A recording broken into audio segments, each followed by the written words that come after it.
Hello. Making a relaxing flirt video. I'm feeling better.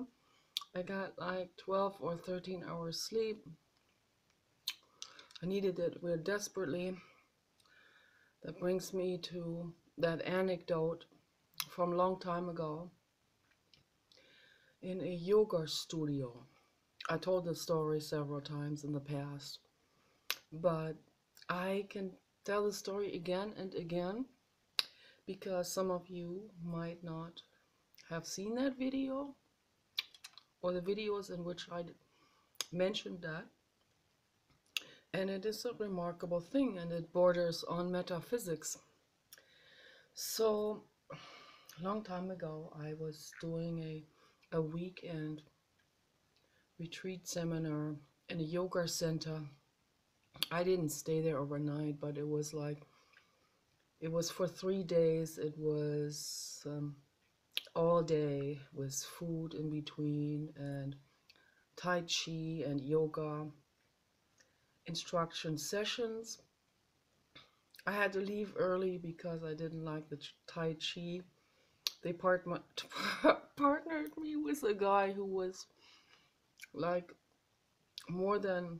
it was more than creeping me out because it involved touching, and that guy was like 30 years or 40 years older than me, and I was like 21 or 23. And he was heavily breathing, and I was like, at the end of that session, I was like, okay, I'm going home and I'm not coming back.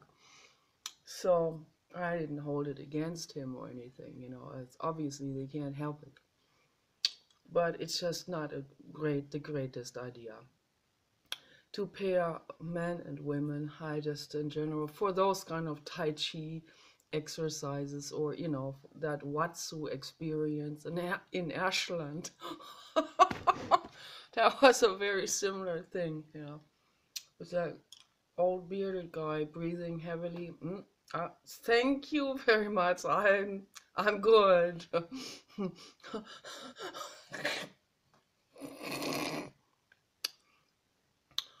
I've had numerous of those experiences. So, but anyway, it was around that time when I heard about that story. I don't know where this happened. I just can't imagine it happened in this yoga retreat center because they didn't seem like they knew very much about all of this, because that anecdote that goes a little deeper. That goes more into Kundalini and being in tune with the infinite cosmos. So someone told the story that at a yoga retreat, people got together, and you could tell when you meet someone for the first time, you can tell how that person impresses on you. You can feel the person. I mean, even a non-psychic, children are more in tune with this.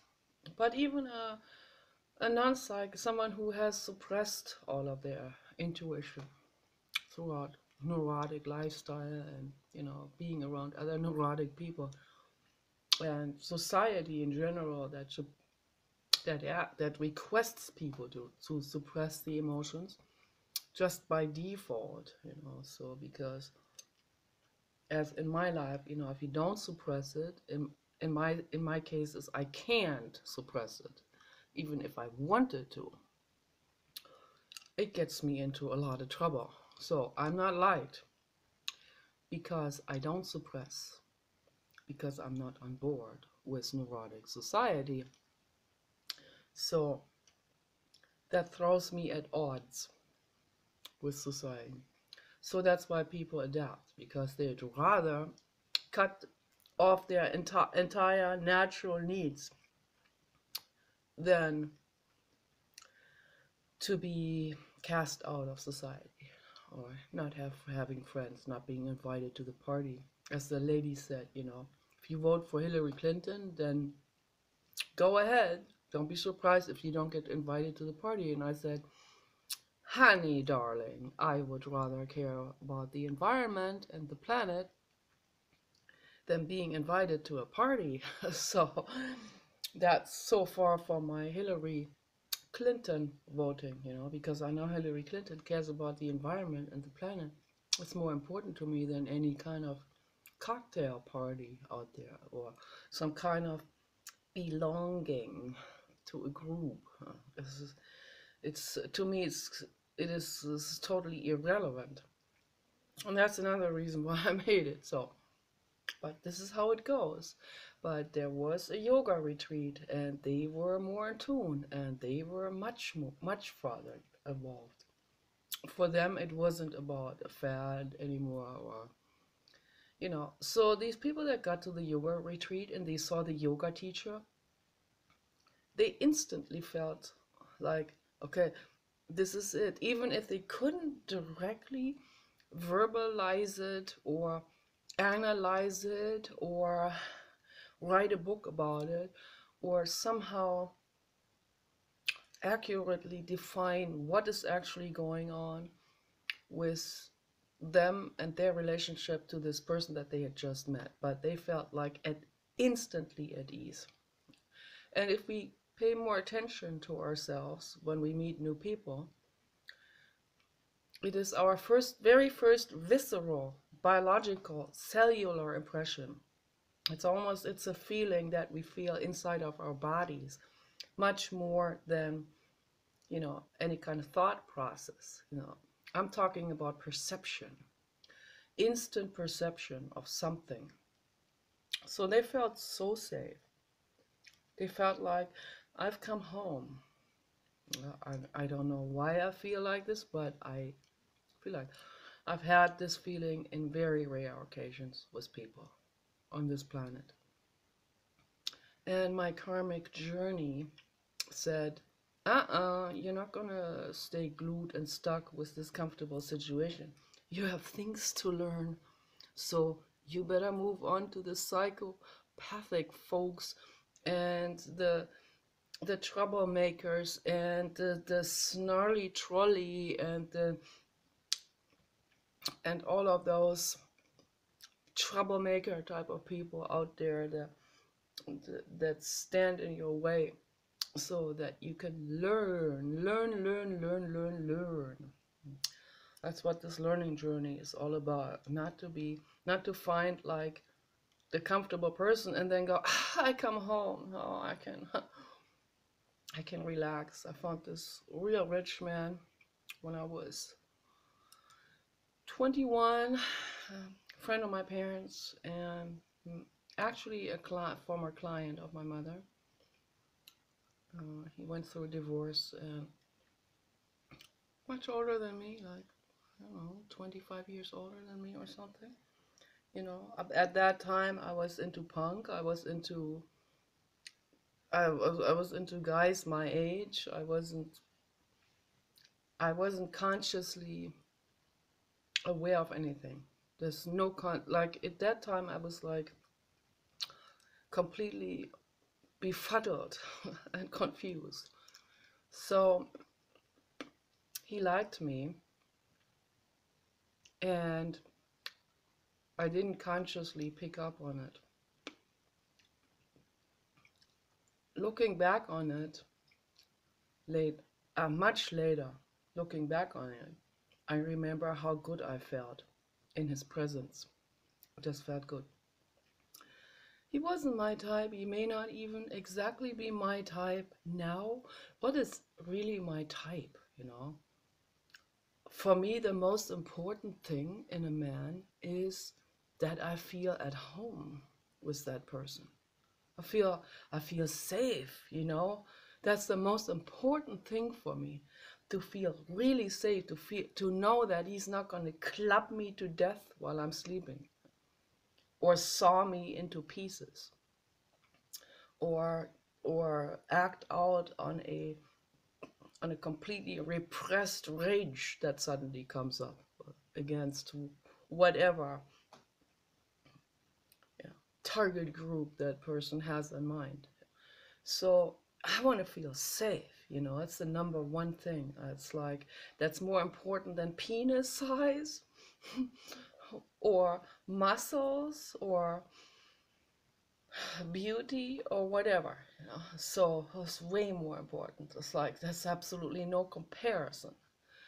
And so I felt really safe and good with this person, a generous, wonderful, love and life-giving person. I hope he's doing well. I hope he's safe. So yeah, he was there with his girlfriend, and we went on a vacation together. That was also kind of strange, you know, but it was really lovely. It was really lovely, really lovely. I had my mental illness issues, and it was awful. I was still smoking at that time. I was embarrassed. I was embarrassed about it.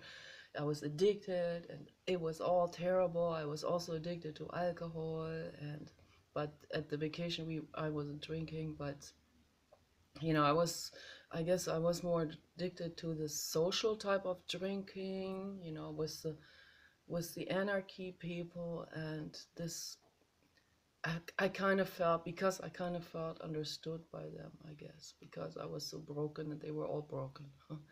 So, but this angel man, you know, that I'm gonna call him, he's not broken, and but I still felt understood by him. I still felt like he wasn't rejecting me. So I still felt like I felt at home.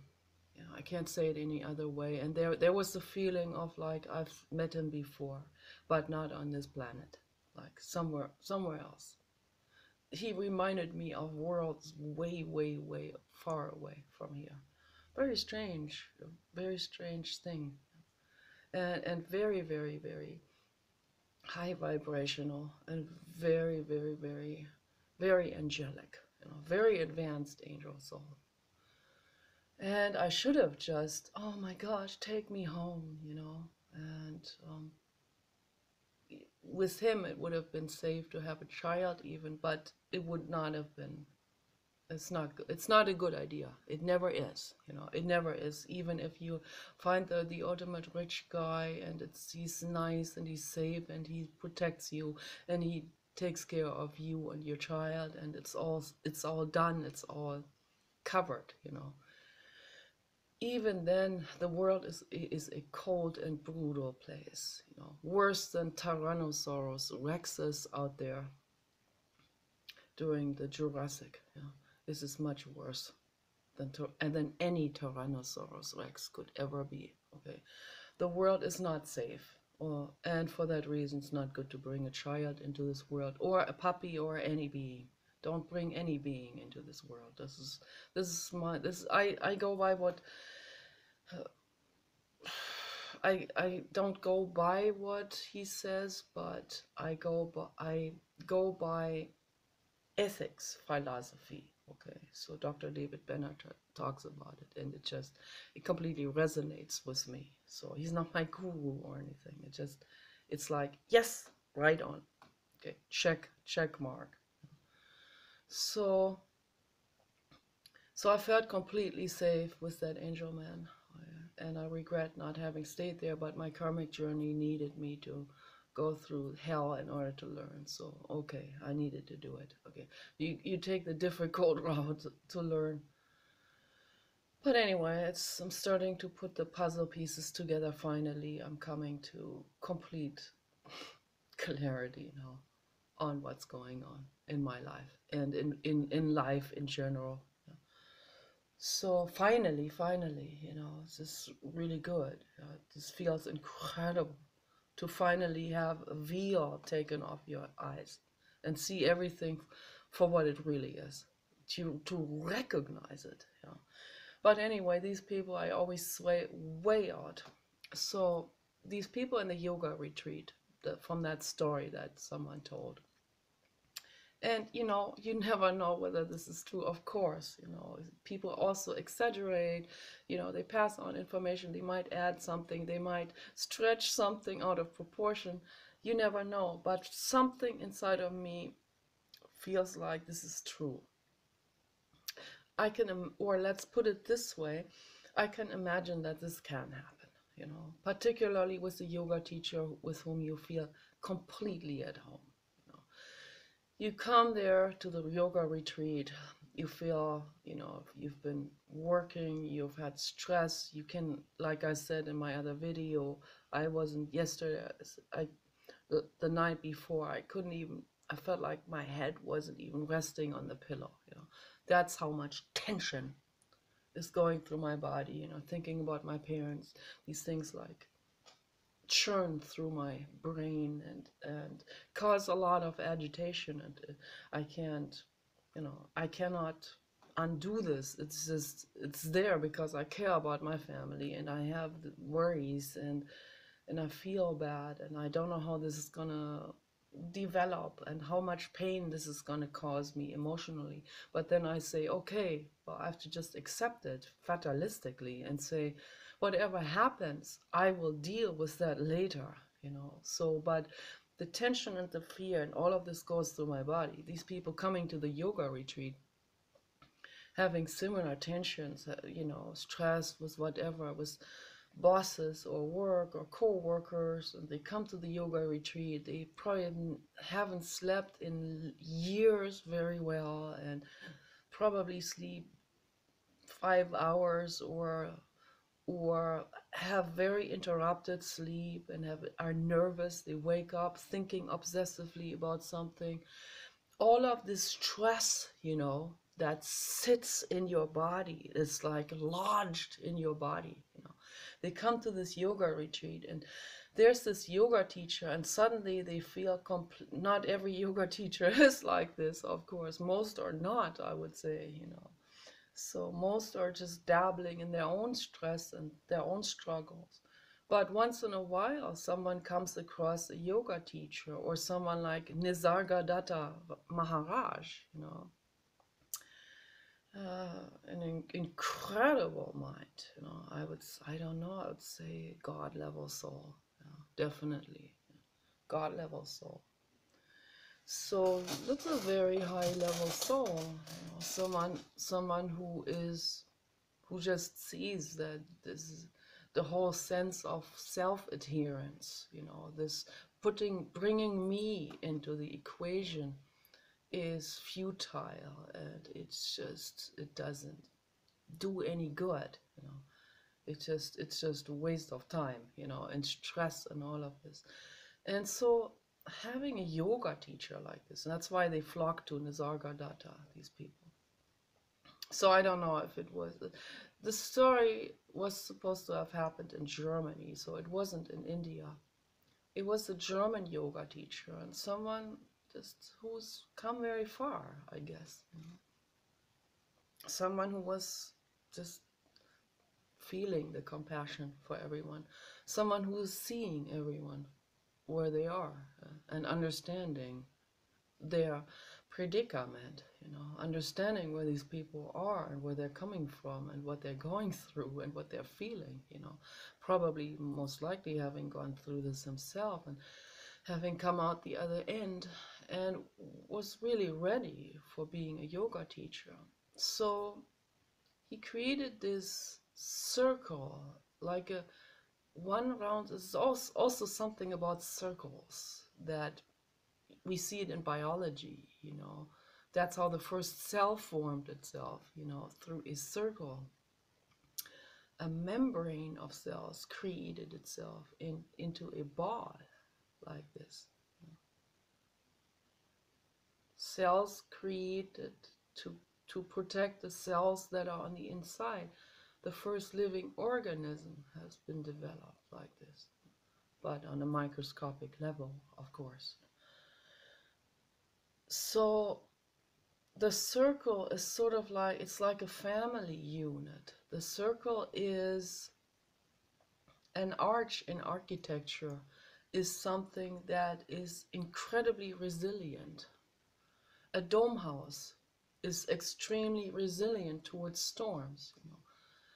A membrane in a ball shaped around the nucleus creates an enormous resilience towards the outside cellular fluid or environment, whether that's in the ocean or anywhere else. So there's just a physics, the physics of it has its enormous power, but it goes further than that also. Of course, it's infinitely powerful. It's the womb of the mother. It's life, you know. It's molecules. A water droplet is round like this. It creates a tension on the outer surface of the molecular structure. So it creates a complete round. I've seen this with my own eyes. A complete sphere. And it can sit on a leaf like this, a water droplet in a complete sphere. That's how, even though it doesn't have a membrane around it, you know, just the sphere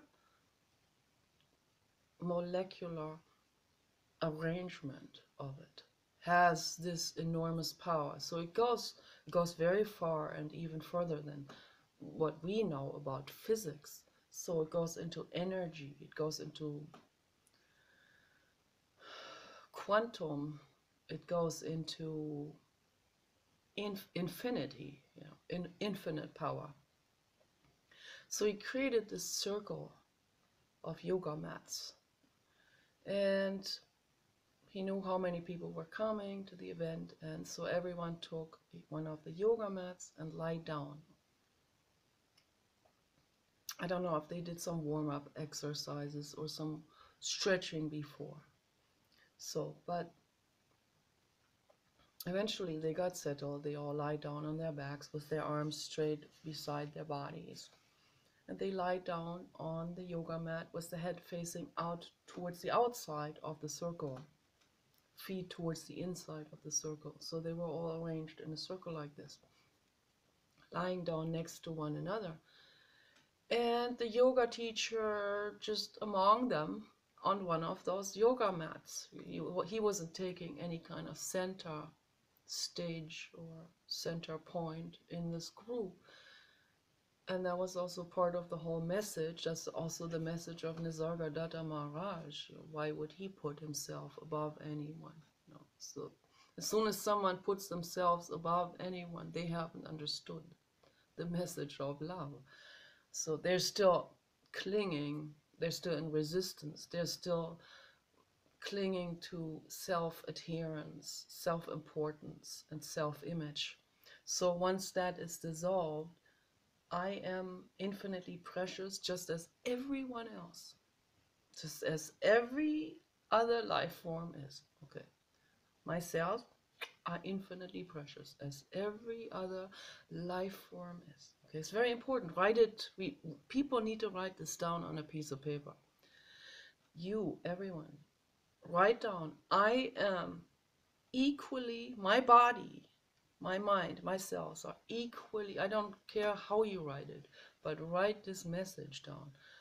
My body is equally important. My cells are equally important to every other life form that exists in the coordinate system of the infinite cosmos. Okay, so you can write it in your own words, but write that down and hang that on the wall.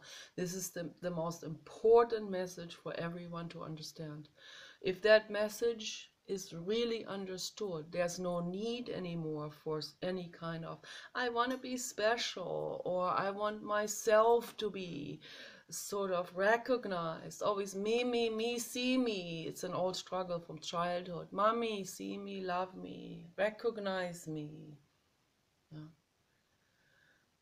So if we understand this message that we are equally important and precious to every other life form, there's no need for anyone to have to go to spend $3,000 on a flannel suit made by an English couturier, just so that they can have this pseudo idea of being better. It's a counter reaction to the feeling of unimportance. So you don't have to, you don't need to elevate yourself above others. You don't need to, and it's always a pseudo. It's always just a, it's fake. You know, it's not real, because your body is still as precious as the person in the Walmart outfit.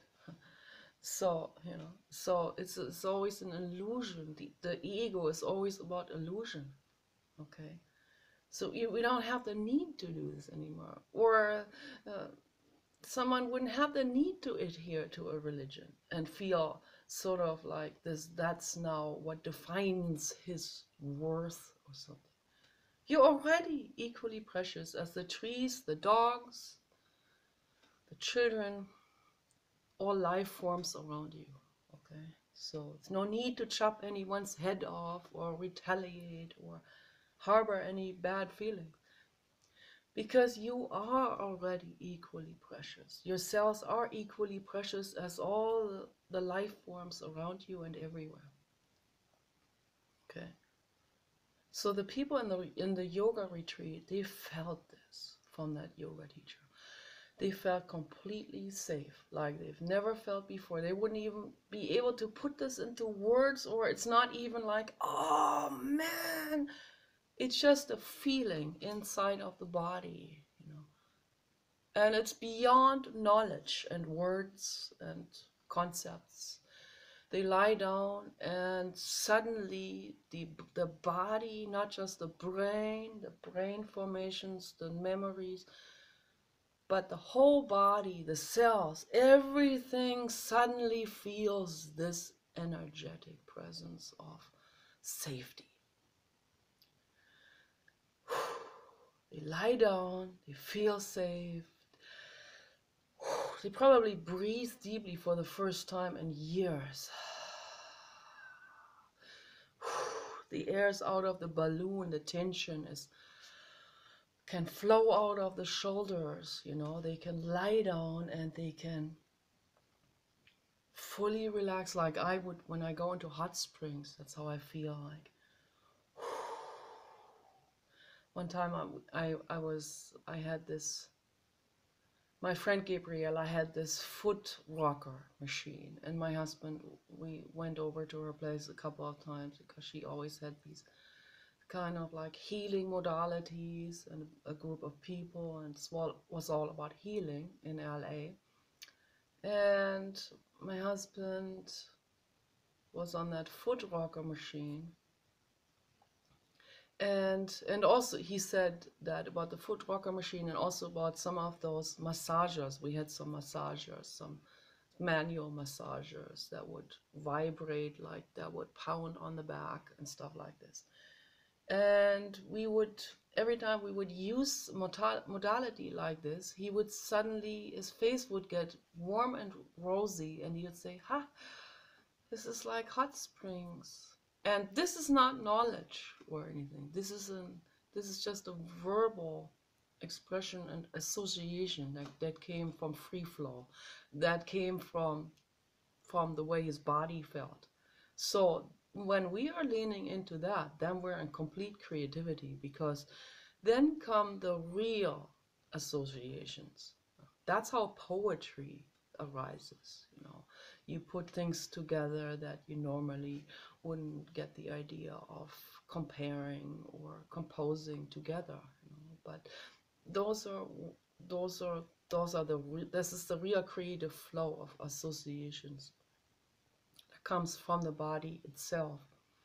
So why did he say that's like hot springs? You know, it's like electricity. You can't even put that in water. You know, that would be, it's like totally different modalities. So why would he have this association? And I tell you why. I knew right away why when he said that. Because we were able to relax with it in the same way that we were able to relax in hot springs.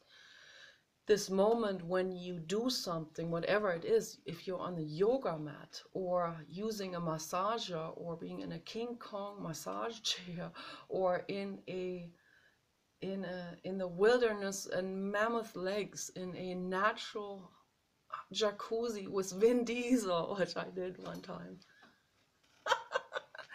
You know, I wasn't relaxed with Vin Diesel because that was just because because of him not making me relax, but in a good way. So of course I wasn't relaxed there. I was like, I just want to run, you know, because I'm so nervous. So, but before he and his friends arrived, I was like completely relaxed. I didn't even know. I didn't even know anything about him at that time. That was when was that? 2003 or something? Yeah, I didn't know anything. I never watched those kind of movies, and so I didn't know anything about this persona until much later on Facebook when someone imitated him and came to my channel introducing himself as him. So then I saw the photo and I thought, I don't know, I just something in me thought, oh, I've seen this guy before. And then much later, it all fell into its place. And I was like, wow, oh my gosh. But yeah, when you're in a hot springs and there is no starstruckness or being in love or sexual tension or this or this or this, when it's just you and the jacuzzi, you know, and some hot spring birds and some cows in the distance, then you can fully relax. And it's this feeling of, you know, it doesn't matter if I fart or have bad breath, no one's there to notice, no one sees my double chin or takes offense to my belly or whatever, you know, and I can just be me. I could have hair on my legs. I don't have much hair on my legs, but you know, it doesn't matter if I shave or I can just be me, you know. So, and this feeling is nice, you know, it's nice, it's wonderful. I have that feeling with dogs, you know, my husband has that feeling with dogs. They don't judge you, they love you unconditionally. So, and being in the hot springs, it's like you're back in the womb, you know, it feels so incredibly good. I mean, in being in hot water in general, but being in natural hot water with sulfur in it from the deep inside of the earth, that's completely healing you inside out. There's clay in the water. It's detoxifying your blood. It's completely purifying everything, every cell. Clay is so incredibly good. And so just the feeling of this, you know, this being able to fully relax is such an amazing thing. So that's why I seek this out, you know, I consciously seek this out because my inner voice is telling me this is the direction you want to go. Some people, they don't take these things very seriously, you know. I told my mother, man, you gotta take ginkgo biloba. You got it, because my mother has some memory problems that are really severe. Ginkgo biloba will help. They have a ginkgo tree in the garden. I said, pick up the tree. Why should I take the trees that fell on the floor, on the ground? Well, yes, it doesn't matter if a worm had been on it or whatever. Pick this up, cook those, and they couldn't do it. My dad had to get ginkgo tablets from the pharmacy. Okay, that was better than nothing. Okay, she was doing better for a week, much better. Then she forgot by default because of that age-related forgetfulness. Oh, I forgot to do the ginkgo that was supposed to make me not forget. Yeah, and then this she just doesn't take it seriously. She just doesn't take the clay, yeah, the information about clay. She doesn't take it seriously. It's just like, it's like, it's just like playing with this here. It's like they don't see the importance of these things. These things, they feel to them like they're too easy. It's too easy to take seriously, so they have to take some toxic pill that's a lot more manly and serious or something. It feels more authoritarian, like prescribed by a doctor. You know, this kind of stuff. All of this is image related. You know, they don't take it seriously. The importance of those things. You know, the importance. And this message goes straight to someone in the pharmaceutical industry or a mafia boss of some sort. Can you imagine if you put a quarter of the effort and strain and work and stress that you put into your existence with that kind of stuff? What entails this job and all of this? You put a quarter of that effort into seeking out that what makes you well. Can you imagine how well you would become, and how well your life would become, and the lives around you? You would feel good. Suddenly you would see that the animals in that laboratory, wherever that is, in Berkeley or in San Diego at the university, you suddenly see, my gosh, what am I doing here? Okay? And you go and let them, you let them out. You euthanize the ones that are suffering and there's no return. Okay? And you free and rescue the ones that can be rescued and that can be brought to sanctuaries or be adopted out. And you shut that facility down. But that doesn't come to you through some categorical imperative from an activist. That comes through you from the inside of yourself. And the only way you'll be able to see it is if you just put a quarter of your effort that you put into suffering and grind, into seeking out that what makes you well and what makes the whole world well. That's when you see it. Okay? That's when you see the difference between the grind existence and the letting go. And suddenly seeing these things that you'd never taken seriously before. Suddenly seeing the importance of it. The utmost infinite importance of it. Of sleep, of no stress, of meditation, of eating whole vegan food, clays, diatomaceous earth, kelp, vital nutrients put it into your body. Right?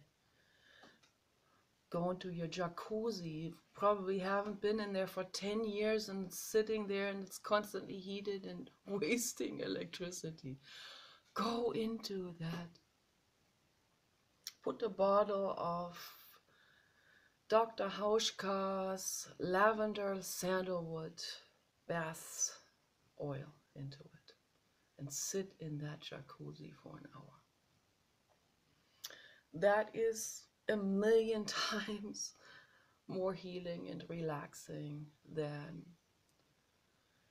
the sex with your multiple sugar babies that are already lined up by 1,000. Okay? It's a whole lot better than any of this. And get grounded. And then suddenly you see the sugar babies for who they are. They are struggling existences just like you, with their own self-images, their own niche act outs that pertain to their own niche neurosis. Everyone has their niche in the vast network of neurosis. The sugar baby wants to be the sugar baby. Take care of me, mommy. Yeah, it's like it's an act out.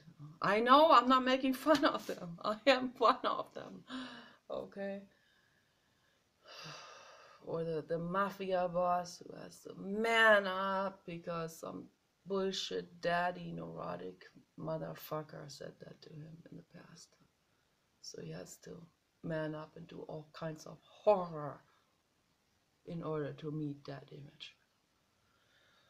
Man, calm the heck down. Okay. And see things for what they are. See the trees, the importance. See that leave the bears alone in the dens.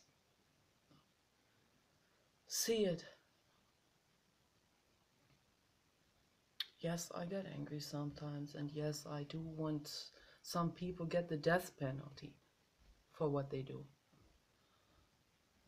Is that gonna make the world, that's just gonna create some order in a police type of way. I want these things to come to people from the inside of themselves. Yes, making a video. Not from the outside, okay? It's a bottom-up experience, not a top-down. You can't be constantly adding and adding and adding more and more and more, or adding a policy, adding this, adding a moral. That has to be understood from within, then we don't even need to have. If everyone understood these things from within themselves, from their own natural self, from their own natural inner child, the actual person, the body, the cells, then they can see all the other beings, and there wouldn't be any more wars, there wouldn't be any more bear mothers shot in front of their babies, or animals tested on in cruel laboratory experiments. Okay. It will all fall away. Greed would fall away, because there's no need for that anymore. Okay. We can all have abundance. And more abundance than you can ever possibly imagine. More abundance than any mafia or drug lord can ever envision. But no, they choose the grind way of living, the grinding way of covering up one lie after another, and then covering that up with 10 more lies. And covering up and having 100 lawyers because they're constantly sued. Do you see the insanity of all of this? Life insurance and farmer and it's just, I mean, look at the whole picture, and you see how incredibly insane everything is.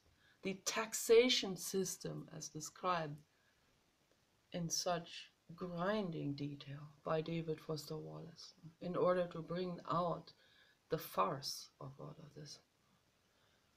Let's look at it. Let's look at what people are doing to themselves.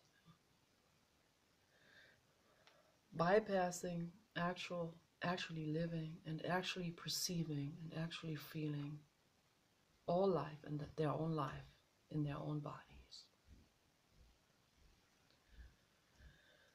So in that yoga retreat, these people lying on those mats, they could feel it in every cell. This is the time now to relax. And there are no words. There's no concept. There's no knowledge necessary. It's just, I perceive. The yoga teacher is cool. I trust him. This group is cool. They're all in the same boat. We lie down here and we take a deep breath and we fall asleep. And we don't wake up until a week later. And we look at our watches, the Casio watch, and it says, excuse me, I thought the day was, March 31st. Why is it April 10 or April 8? So, and then they realized Oh my gosh, my body really needed to sleep. I really needed the rest.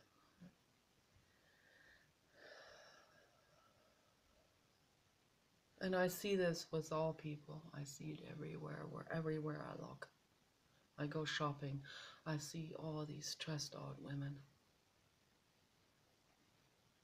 I see these young women working there. This one young woman there, her boyfriend is a vegan. She always tells me proudly she's a vegetarian. Good for her. She likes animals. Good. Cute little girl. And one day, big belly, she says, "Oh, I'm going on maternity leave. I'm going to have a baby." And I was like, why in the world would she do this to herself?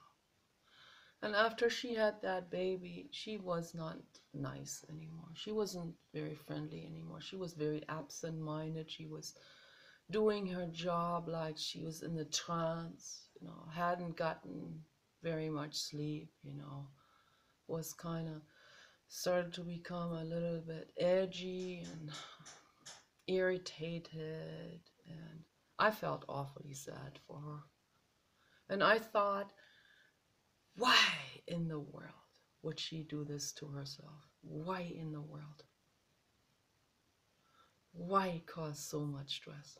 I know my body wants that real bad too. The body, if you listen, the cells go like, yeah, we want that, we want this, we want this.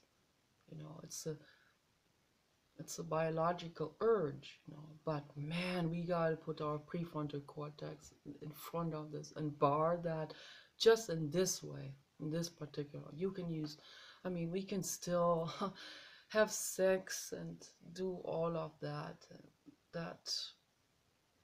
maternal courtship behavior. It's fun, yes, it's all good, yeah, but let's think little bit further than this. Just a little bit further with rationality. The world is not a good place. Don't do it. Don't put another living being into this world. Just don't do it. It's the world. We have chaos.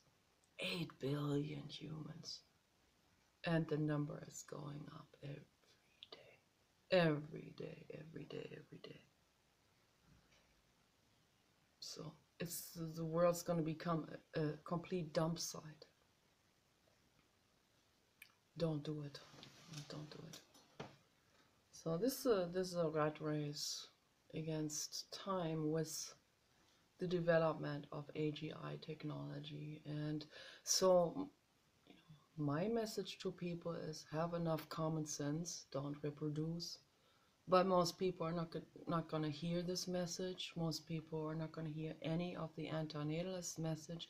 They never get to see Dr. David Benatar's book or his lectures. And they live in their enclaves of religiousness, of complete neurosis and neurotic society, and with twisted backwards sort of morals, as they call it, and twisted, completely reversed. And so they're not going to listen. Also, if they would, most likely not going to listen. So this is an appeal to anyone who has something going on inside of there. Someone who's sensitive, someone who cares. The frog here made that farting sound. It wasn't me. So, yeah, it's my message. Have enough sense. But, that's why I'm hoping for the development of sentient robots, because they are the deus ex machina that I am hoping for, that will come to our rescue, that will be here to create order before too much suffering happens with overpopulation, Muslim agenda, crime, race wars, gender wars, and so on. So hopefully they will be here to create some order and take the tools out of the adult toddlers' hands. That's all I can say to this. And make the world a better place and give people who are reasonably thinking, okay, like Donald Trump and Paul Watson and Ingrid Newkirk, work with them, have it, give them a chance to actually help us. So it's kind of hard for them to help us if the majority of people can't even see what's right or left or up or down. So, and being anti-informed, and the media it's just completely false. It's complete propaganda, the media. There is absolutely no neutrality whatsoever anymore left. It used to be more neutral in the past, no more. Okay? The corporations have everything in their hands. And that's why we need Sophia the robot and Einstein and all of these robots to become sentient and actually get a body like Honda Asimo, and even much more tactile and with much more dexterity,